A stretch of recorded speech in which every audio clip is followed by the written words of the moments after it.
La résistance palestinienne entre en action. À l'aube de ce dimanche, un jeune Palestinien a pris d'assaut un bus appartenant à l'occupation sioniste à Al-Quds occupé. Plusieurs personnes ont été blessées. Selon des sources palestiniennes, le jeune Palestinien a tiré une lourde salve de balles contre un bus et 2 véhicules de colons près du mur d'El Bouraq.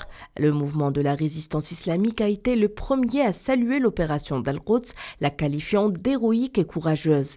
Le mouvement considère qu'il s'agit d'une réaction et réponse naturelle aux crimes et agressions de l'occupation sioniste contre les Palestiniens et les lieux saints. Selon Hamas, le peuple palestinien continuera à résister et à combattre l'occupant de toutes ses forces et avec tous les moyens. Le mouvement du djihad islamique Al-Quds occupé partage la même opinion.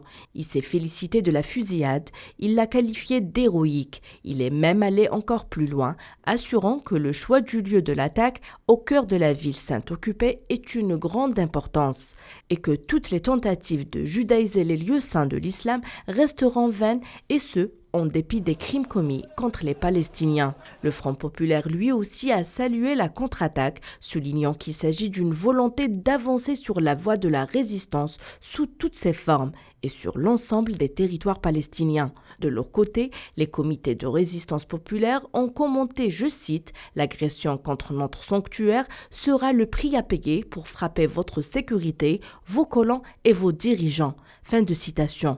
Affirmant que cet assaut répondait à la volonté des martyrs Nabulsi, Djabari et Mansour, assassinés par les forces d'occupation à Naplouse.